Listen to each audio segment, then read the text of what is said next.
የንጉሠ ነገሥት መንግስት ግዛታችን ተወላጅ ዜጎቻችን ሁሉ በመጠናቸው በምክር ቤት ውስጥ በሚገባ እንደራሴ እንዲኖራቸውና በዘርም ሆነ በሃይማኖት በመካከላቸው አንድም ልዩነት እንዳይኖር ለማድረግ ነው። ጊዜው አባባ ጃንሆይ ዙፋን የያዙበት 25ኛ ዓመት የሚከበርበት ነው። ጥቅምት 23 ቀን 1948 ይህን የዙፋናቸውን 25ኛ ዓመት ኢዮቤልዩ በዓል ምክንያት በማድረግ ለኢትዮጵያ ሕዝብ ባደረጉት ንግግር የንጉሠ ነገሥት መንግስታቸው የሁላችን የምንላት ኢትዮጵያን በጽኑ መሰረት ለማኖር ሕገ መንግሥት ማዘጋጀታቸውን ይፋ አደረጉ። የተወደደ ሕዝባችን ሁሉ የአንድ ትልቅ ቤተሰብ ተወላጆች ሆነው በወንድማማችነት እኩል እንዲኖሩ ዘወትር የተከተልነው ዓላማ ነው። ይህ ሕገ መንግሥት በውስጡ ያኔ አዲስ የነበሩ አሁንም ድረስ ጥቅም ላይ የሚውሉ አንቀጾችን ይዟል። ለምሳሌ ጥሩ ከተባለ ጉድለቱ እንዳለ ሆኖ የምርጫ ወግ ለአገሬው ሕዝብ የተዋወቀው በዚሁ ሕገ መንግሥት አማካኝነት እንደሆነ ይነገራል። በዛሬው የብርሃን ትንታኔያችን ይህን ከሰሞኑ በኢትዮጵያ ዋና አጀንዳ የነበረውን ምርጫ ጉዳይ በተመለከተ ልንነግራችሁ ተሰናድተናል። የብርሃን ቲቪ ወቅታዊ ዜናና ዝግጅቶች በፍጥነት እንዲደርሳችሁ ገጻችንን ሰብስክራይብ፣ ላይክ፣ ሼር፣ ኮሜንት በማድረግ አብራችሁ እንድትሆኑ በአክብሮት እንጋብዛለን።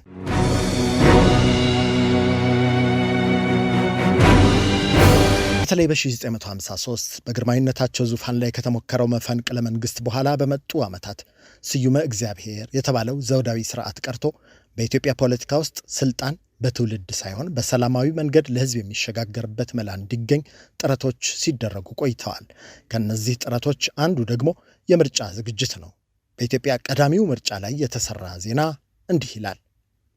የአበው ምርጫ መመዝገብ ይላል። ነሐሴ 17 ቀን 1949 አርብ ዕለት የታተመው የዛሬቱ ኢትዮጵያ ጋዜጣ ላይ የወጣ ዜና ርዕስ አቶ ዳዲ ረጋ የተባሉ የ150 ዓመት ዕድሜ አረጋዊና አቶ ኪነ ሲዳ የ130 ዓመት ዕድሜ ያላቸው ሽማግሌ በመስከረም ወር ለሚደረገው የህዝብ ምርጫ ተካፋይ ለመሆን በአሩሲ አውራጃ በጭላሎ ክፍለ አገር መመዝገባቸውን የበቆጂ ምክትል ወረዳ ሊቀመንበር አስታውቀዋል። አቶ ኪነ ሲዳ እና አቶ ዳዲ ረጋ ለመምረጥ ብቻ ሳይሆን ለመመረጥም ከፈለጉ ከዚሁ ዕድል ለመግባት መቻላቸውን የምክትል ወረዳው ምርጫ ሊቀመንበር ገልጸዋል ይላል ዜናው። በዚህ መልክ የተጀመረው የኢትዮጵያ ምርጫ በዘውዳዊው ስርዓት ዘመን ለፓርላማ ወይም የታችኛው ምክር ቤት ምርጫዎች ይደረጉ ነበር። ሆኖም ምርጫው የፖለቲካ ፓርቲዎች የሌሉበት በግለሰብ ደረጃና በሀብት ወይም በመደብ ተጽዕኖ የሚመራ ከላይ ወደ ታች የሚወርድ የቁጥጥር ስርዓትን ይዞ የሚቀጥል ነበር። ዘውዳዊ ስርዓትን በኃይል የፈነቀለው ወታደራዊው የደርግ ስርዓት ከ1966 እስከ 1983 በነበረው የአገዛዝ ዘመን የኢትዮጵያ ሰራተኞች ፓርቲ ብቸኛ መሪነት የነጠላ ፓርቲ ወይም ጓን ፓርቲ ስቴት ምርጫ ሲካሄድ አማራጭ የሌለውና የስርዓቱን ህጋዊነት ለማስመስከር ብቻ የሚደረግ የይስሙላ ምርጫ እንደነበር ይታማበታል። ለረጅም ዓመታት የዘለቀ የመሳሪያ ትግል በኋላ ጓድ መንግስቱ ኃይለማርያም ከአገር መውጣታቸውን ተከትሎ 4 ኪሎ ላይ የከተመው ኢህአዴግ ከ1983 እስከ 2010 በነበረው ቆይታ ውስጥ ባለብዙ ፓርቲ ስርዓትና ህገ መንግስታዊ የምርጫ መዋቅር የዘረጋበት መንገድ እስከ ችግሮቹም ቢሆን በየአይነቱ ከቀዳሚዎቹ የተለየ ምርጫ ያስብለዋል የሚባለውን የምርጫ ስርዓት አስጀምሯል። እንደ ኢህአዴግ አባባል አገር መክሮበት፣ እንደ ተቃዋሚዎቹ አባባል ደግሞ በአንድ ወገን ፍላጎት ብቻ የተደነገገው ህገ መንግስትን ተከትሎ በአጠቃላይ 7 አገራዊ ምርጫዎች በ1987፣ በ1992፣ በ1997፣ በ2002፣ በ2007፣ በ2013 እና በ2018 ተካሂደዋል። ከነዚህ ምርጫዎች ውስጥ በተለይ የ1997ቱ ምርጫ በልዩነት ይታወሳል።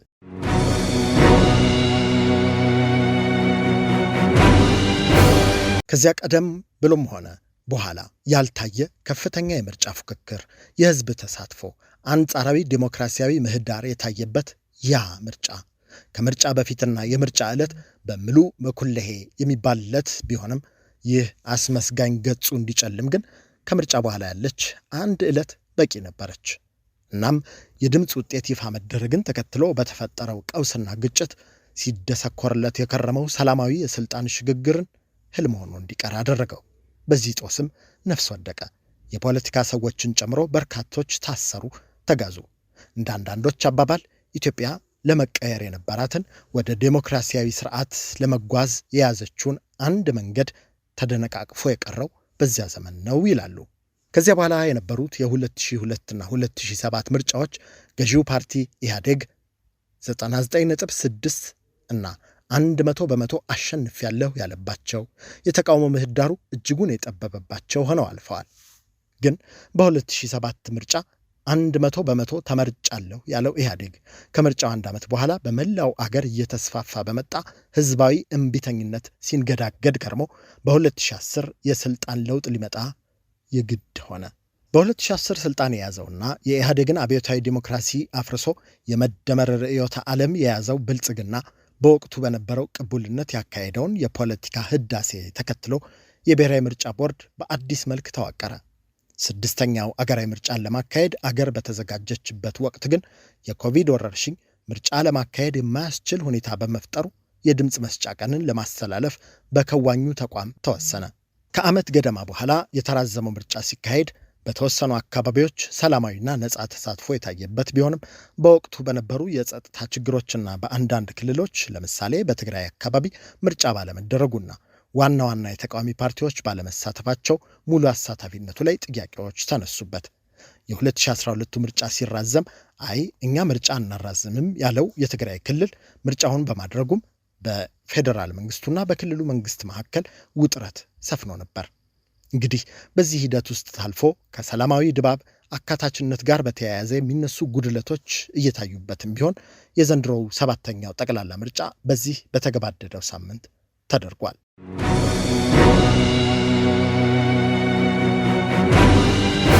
የ2018ቱ 7ኛው ሀገራዊ ምርጫ ሲነሳ ምርጫው እንዲካሄድ ያደረጉትና በሂደቱ ላይ ያሉ ተጽዕኖ ያሳደሩ ዋና ዋና ሁነቶችን አብሮ ማንሳት ያስፈልጋል።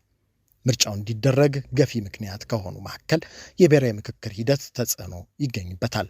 ከምርጫው በፊት የተጀመረው አገራዊ የምክክር መድረክ በፖለቲካ ልሂቃኑ መካከል የነበሩ አንዳንድ ስር የሰደዱ አለመግባባቶችን ቢያንስ በመጠኑም ቢሆን ሙሉ ለሙሉ ባያደርገውም በመቀነሱ ረገድ መደላድሉን እንደፈጠረ ይነገራል።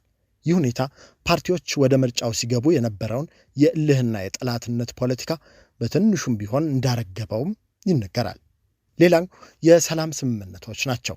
ባለፉት ዓመታት በሰሜኑም ሆነ በሌሎች የአገራችን ክፍሎች የተደረጉ የሰላም ስምምነቶችና የማረጋጋት ስራዎች በ2013 ወይም 6ኛው ምርጫ ወቅት ድምፅ ሳይሰጥባቸው በቀሩትና ምርጫ ተቋርጦባቸው በነበሩ በርካታ የምርጫ ክልሎች ውስጥ የ2018ቱ ምርጫ እንዲካሄድ እድል ሰጥቷል። የተፎካካሪ ፓርቲዎች ስትራቴጂ ለውጥ ሌላኛው ነጥብ ነው። የተቃዋሚ ፓርቲዎች ካለፉት ምርጫዎች በመማር ከመበታተን ይልቅ በጋራ ግንባር ወይም ኮሊሽን እና ስልታዊ ትብብሮች ለመቅረብ የሞከሩበት ሂደትም ታይቷል።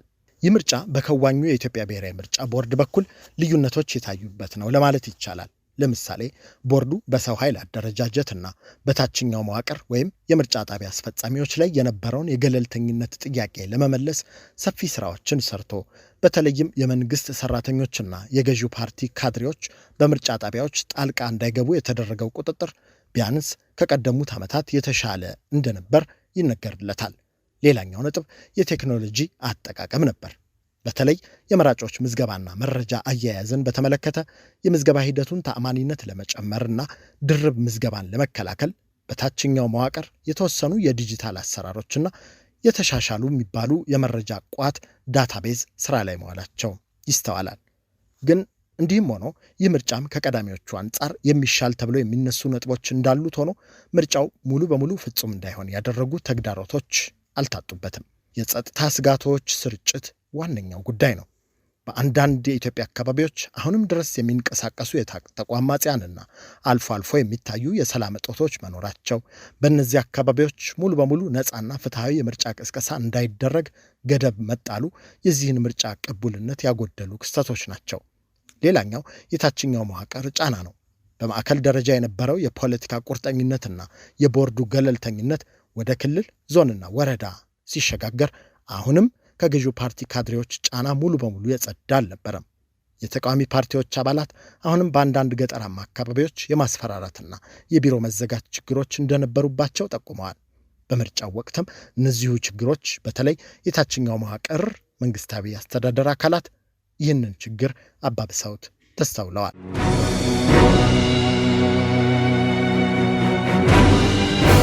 የኢትዮጵያ ምርጫ በሁለት ዋና ዋና ምሰሶዎች ላይ እንደሚመሰረት አዋቂዎቹ ይናገራሉ። ቀዳሚው ምሰሶ ተብሎ የሚጠቀሰው የኢፌዴሪ ሕገ መንግሥት ነው። ሕገ መንግሥቱ ማንኛውም ዜጋ የመምረጥና የመመረጥ መብት እንዳለው ይደነግጋል። የአገሪቱ የምርጫ ስርዓት የአብላጫ ድምፅ ስርዓት ፈርስት ፓስት ዘ ፖስት ወይም ፕሉራሊቲ ሲስተም ነው። ይህ ማለት በአንድ የምርጫ ክልል ውስጥ ከአሸናፊዎች ሁሉ ብልጫ ያለው ድምፅ ያገኘ እጩ ከ50 በመቶ በላይ ማግኘት ባይጠበቅበት እንኳ በቀጥታ ያሸንፋል። ይህን መሰል ስርዓት የተረጋጋ መንግስት ለመመስረት ቢረዳም ከተመጣጣኝ ወይም ፕሮፖርሽናል ውክልና በተቃራኒ አነስተኛ ድምፅ ያላቸው ነገር ግን ሰፊ የህዝብ ድጋፍ ያላቸው ትናንሽ ፓርቲዎች በፓርላማ መቀመጫ እንዳያገኙ ሊያደርግ እንደሚችል በመጥቀስ ትክክለኛ ዴሞክራሲያዊ ጎዳናነቱን ጥያቄ ውስጥ የሚጥሉት ቁጥራቸው ቀላል ያልሆኑ ሰዎች አይደሉም። ሁለተኛው ምሰሶ ተብሎ የሚጠቀሰው የኢትዮጵያ ብሔራዊ ምርጫ ቦርድ ነው።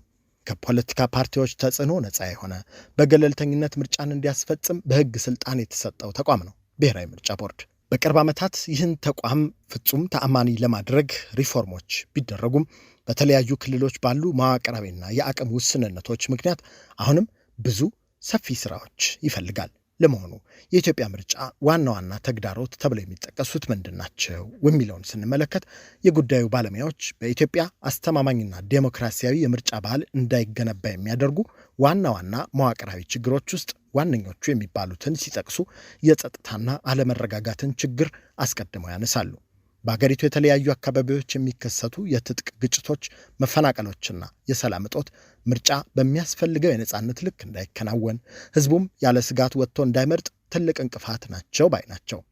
ሌላው የፖለቲካ ፓርቲዎች ዋልታ ረገጥነት ነው።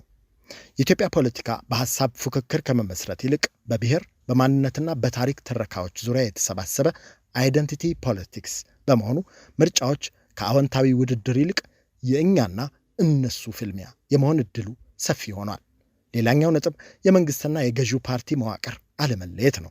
በተለይ በታችኛው የመንግስት መዋቅር ዞን፣ ወረዳ፣ ቀበሌ በሚባሉት ማለት ነው ያሉ አስፈጻሚዎች የመንግስትን ስልጣን እና የገዢውን ፓርቲ ጥቅም ነጥለው ባለማየታቸው የተቃዋሚ ፓርቲዎች በነጻነት እንዳይንቀሳቀሱና ቢሮ እንዳይከፍቱ ጫናዎች ያደርሱባቸዋል የሚለው ተደጋግሞ የሚነሳ ነው። ለምርጫ ተአማኒነት ሲያሳጣ የኖረው ጉዳይ ይህን ሆኖ እናገኘዋለን። ከዚህ በተጨማሪ የሲቪክ ማህበራትና የሚዲያ ደካማነት ምርጫን ስንኩል እንደሚያደርግ ይነገራል። በተለይ ህዝብን በነጻነት የሚያስተምሩ የሲቪክ ማህበራት አቅም ውስን መሆንና የሚዲያ ተቋማት ገለልተኛ ሆነው ከመስራት ይልቅ ወደ አንዱ ወገን የማዘንበል ዝንባሌያቸው ማሳየት ለምርጫው ጥራት እንቅፋት ሲሆን በተደጋጋሚ ተስተውሏል። እንዲህ ሁሉ ተብሎ ዋነኛው ጉዳይ የዴሞክራሲያዊ ተቋማት ግንባታ ጅምርነትን ሳይጠቅሱ ማለፍ አይቻልም። እኒህ ማለት ፍርድ ቤቶች፣ የጸጥታ አካላትና ምርጫ ቦርድ ሙሉ በሙሉ ገለልተኛ ሆነው የምርጫ አለመግባባቶችን በህጋዊ መንገድ ብቻ ለመፍታት የሚያስችል ጠንካራ አቅም ላይ ለመድረስ የማይችሉ መሆናቸው የዞረ ድምሩ ምርጫን ኪሳራ ላይ ሲጥለው ተስተውሏል።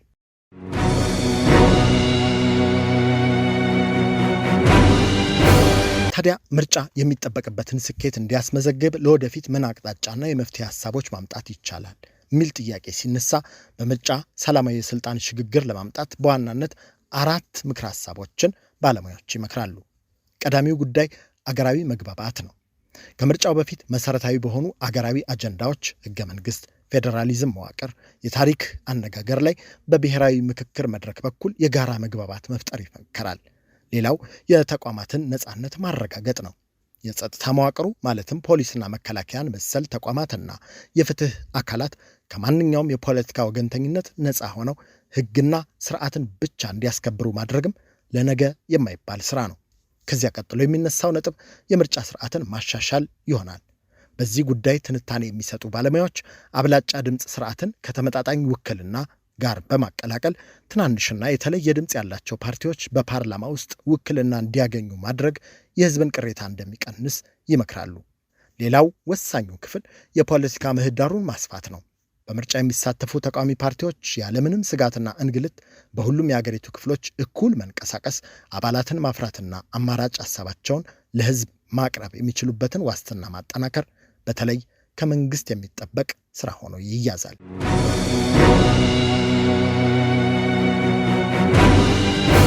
ክቡራትና ክቡራን ተከታታዮቻችን የዛሬው የብርሃን ትንታኔያችን በዚሁ አብቅቷል። ገጻችን የሚለቃቸው መረጃዎችና ዝግጅቶች በፍጥነት እንዲደርሷችሁ ይህንን ገጽ ላይክ፣ ሼር፣ ኮሜንት፣ ሰብስክራይብ በማድረግ እንድትቀላቀሉ በአክብሮት እንጋብዛለን። ጤና ይስጥልን።